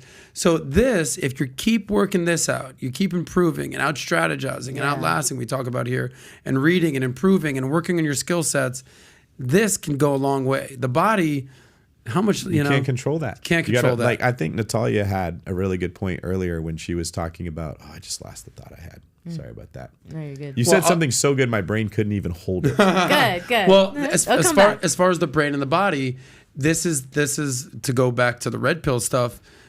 A girl might be hot as hell right now. Where's she at be in 10 years? We all have seen old ladies, you know, oh, look at this. Look how hot you were back in the day, grandma. Yeah. Hot ass grandma. But, you know, but if they're not improving their mindset and their skill set, they're just going to be an old, wrinkly, used up grandma at that point. And a man, if you're improving and you're out strategizing and you're constantly improving and bringing that kind of skill set and that mindset, you know, imagine where David's going to be in 10 years from now. Yeah. I know. Married, kids, more massive houses. Yeah, I was going to say massive. More awesome. Houses. I do have one quick question. Go. When you bought your house, it was 2009, right? When you bought it, after seeing the market go down like that, did that also kind of shape how you moved into the industry? Was that something that you considered, or you just kind of like, hey, it's a good time, I'm gonna buy it now? Because did your family take a hit when 2008 happened? We didn't own any real estate. My family didn't really value money all that much. My dad just kind of valued freedom. He just wanted to do whatever he wanted to do. He liked to hunt, fish, play sports. He didn't care about money that much. I was afraid when I bought it. I thought the market was going to keep going. So it had sold for $565 in 2006 as a brand new home, and I bought it for $195 3 years later. But even with we're saying that, like, wow, right? At the time, I'm like, it's going to go down to 100. Yeah. We didn't know where the bottom was. All you heard at that time was people saying, don't buy real estate. It's an anchor. It's going to go down more. The conventional wisdom is that it's bad to buy. So one of the lessons I learned is at the time everybody else was buying, I was looking at it like, this makes no sense how expensive this is. Right. Following the crowd would have been the quickest way to buy at the wrong time. And at the same point, I look back at when everyone was saying don't buy because the market's crashed. I should have bought 3 or 4 houses a year. I would have been better to go against the grave. So that's another Warren Buffett quote of be fearful when others are greedy and greedy when they're fearful. In general, if you just follow the populace and say everyone's buying NFTs, let me go buy NFTs right now. It's the worst way to do business. I mean, what is it, like 3% of where they were at their peak? Yeah, it's gone down 97%. Yeah. You know what's crazy about NFTs? What? A little sidebar. One of my good buddies, he runs a massive NFT company. Okay, his company's taken a hit. Okay, Wow. and I would constantly pick his brain about crypto and NFTs, and I've got a handful of Bitcoin. I've got some Ethereum. I've got some stuff. And I'd always be like, should I buy an NFT? You know, he'd be like, and he's like, no, don't do it. You're good. And I'm like, you don't think so. And I'm like, you do realize you work for an NFT, you run an NFT company. He's like, it's kind of nuts right there. But he's a very practical person. He's still in the business, and he's the type of person with integrity that this company will do well. They will bounce back. They're in it for the long run. But any time that I would go to him, like, is now a good time, NFTs? He's like, So very interesting perspective. But it kind of goes to you is like real estate. Integrity is a very big thing if you want to play the long game. Have you ever read The Richest Man in Babylon? I have. Amazing book. Yeah, amazing book. If everybody watching this right now just reads The Richest Man in Babylon, you will probably avoid 99% of bad investments you could ever make. Yeah. One of the rules is don't invest in anything you don't understand. Correct. When NFTs were exploding, I had that FOMO. Everybody's crushing it. I felt like, man, I'm building rich slow. These 25-year-olds are worth $2 million. Am I the dumb one? I just held to that. I don't understand it. I don't know what inherent value it has. I see what it's doing. I don't know. Right. Yes. And I'm really glad I didn't get into it. It's so crazy because we lived through. It's not like NFTs were 28 years ago. It was 9 months ago, right? Literally. Like, so every celebrity's coming out with an NFT, and everyone's Bored Apes, and people are buying yachts in the metaverse, and everyone is being like, "What the fuck? I don't even get it." Yeah, and it's so true. If you just don't understand it. Which, to your point, don't invest in real estate if you don't understand it. If you're not willing to invest the time in the podcasts and the books, the fundamentals of how it works, or if you get exposed to them and you're like, it just isn't clicking, man, then this isn't your sport. Don't play basketball, play golf. There might be a different thing that you're doing. Don't get into it just because you see other people getting into it. I totally agree.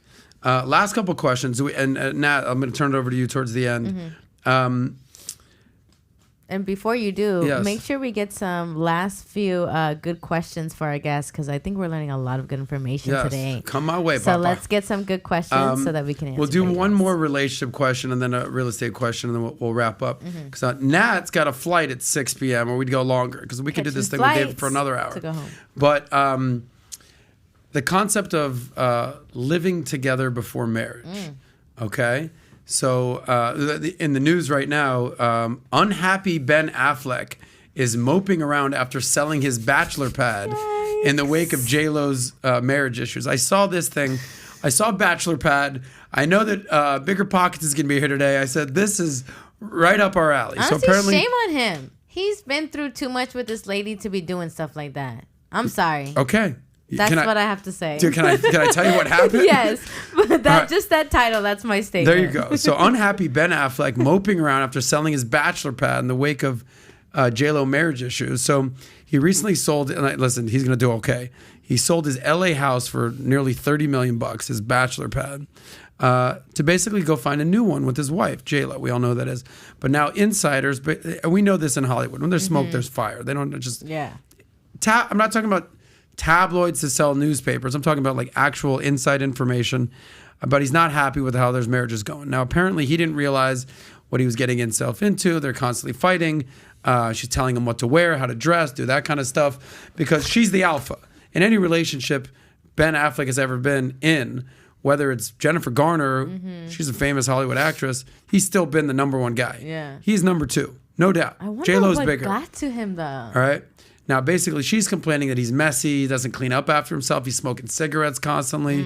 Essentially, the honeymoon phase is over there, right? Now, I realized is they didn't really live together before they got married. Okay, so I'm extrapolating this big Hollywood romance, and I get that they had a thing, 20 years ago, and they kind of circled back. What if? Let's see it this time.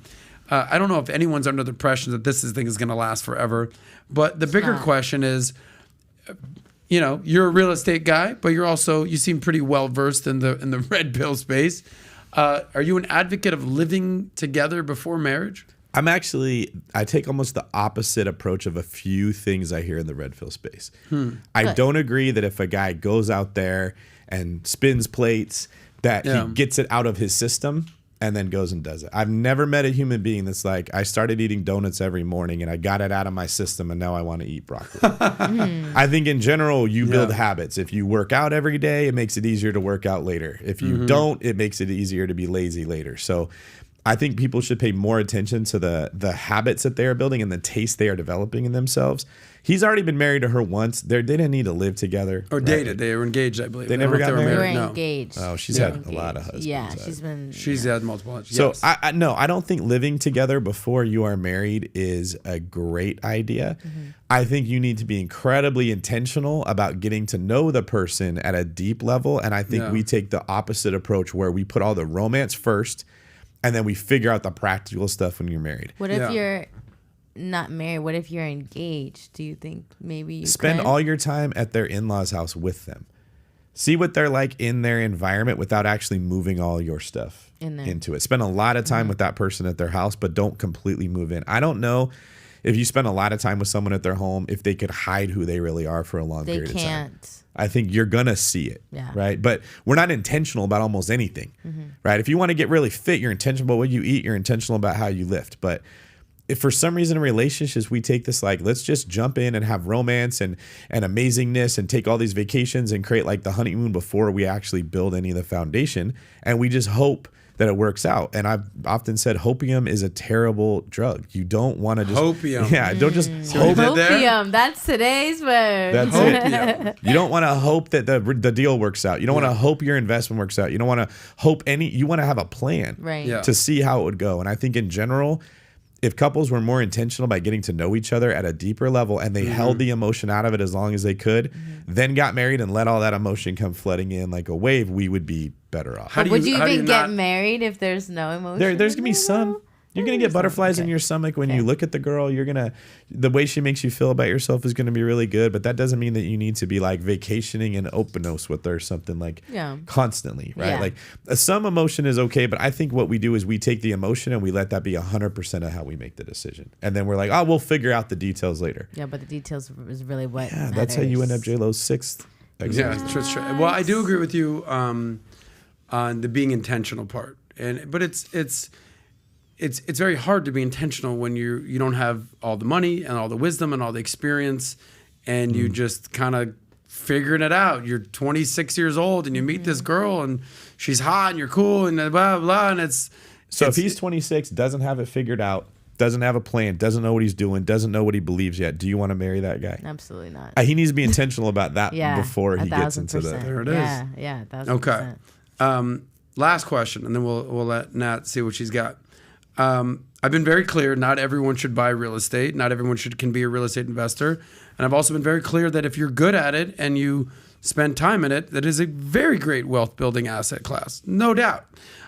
So just to be crystal clear, who at this point should be 100% renting and who should be 100% buying at this point in their life? High earners, perfectly fine to rent. If taking time away from your job will cost you more money than you could make in real estate, don't get into real estate. So like what you guys are trying to build at Valuetainment, there's times where it's like a rocket ship. You cannot be distracted by other things when you're like, I got to go down this path. Yeah, imagine if I'm flying to Madrid and I'm interviewing Andrew Tate with PPD and they're like, the toilet's not working. I got no time for that. Make a decision. What your tenant wants this or that, right? And you don't have people that can handle that for you. On the same time, I'd say the person in the blue collar position, the plumber, I'm a software engineer at this company and I make $75,000 a year and I'm just going to get steady raises. They need to be investing in real estate because they're not going to build significant wealth working that same job for 25 years where they don't have the control or power to earn more income. You're the W-2 person. You don't have agency over how things go. You need real estate. Got that. When you've got more agency and more skills, you can pick and choose your battles with where you're going to put that money. This comes back down to the offense defense analogy. So yeah, I actually agree with that. But I think it's very important that you clarify. Not everything works for everyone. What is that? Different strokes for different folks. Because if you Google, is that? I've never heard that. You've never heard different strokes for different folks? No.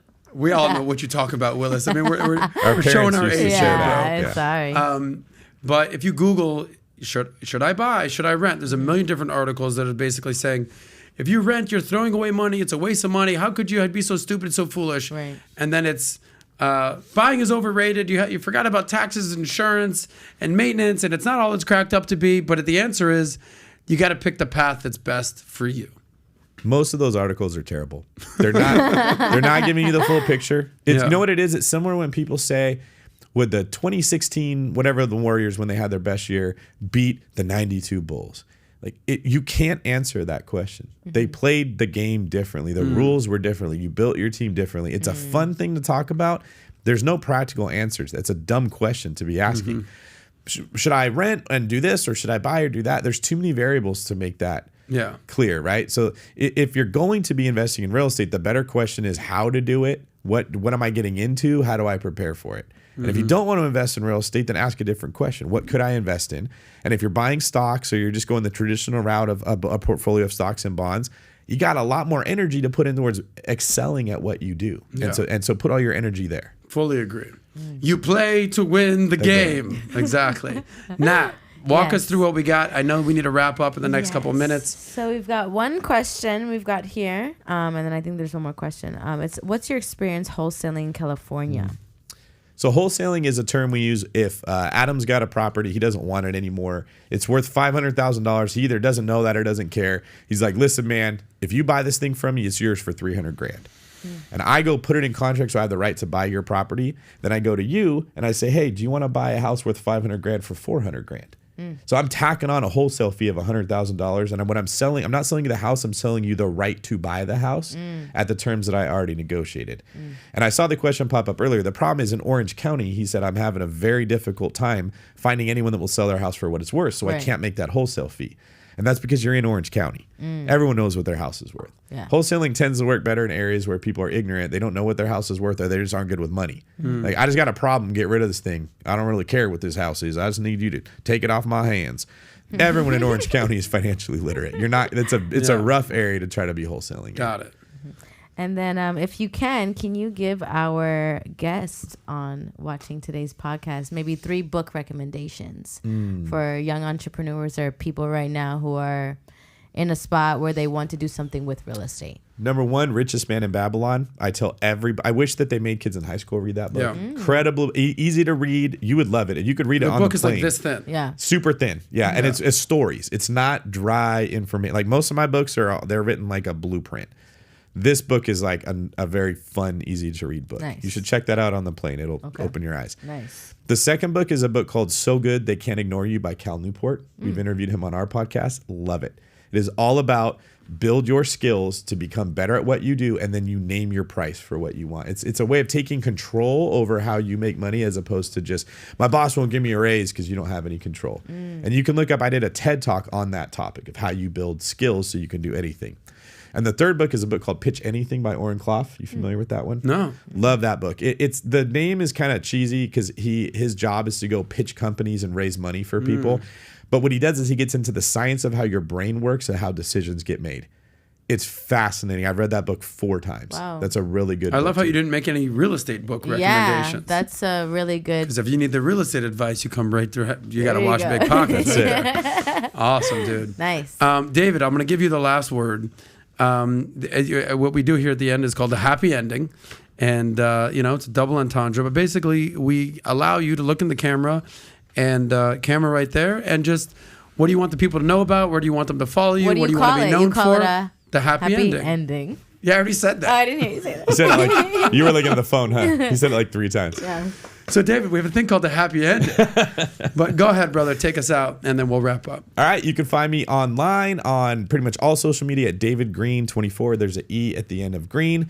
You can also catch me on the Bigger Pockets podcast, where we teach people how to build wealth through real estate, or on YouTube at youtube.com/David Greene Real Estate. I'm going live just about every single Friday night, taking a page out of your book. Oh, wow. Stepping up how much content is being made. Thanks for that. Cool, bro. Awesome. I appreciate you, brother. Thank you for being on here. And I didn't realize that what a big basketball fan you are. But, I know. Yeah, as soon as you said but do you see how much you referred back to Very that? important. That whole experience really kind of shaped you. Awesome.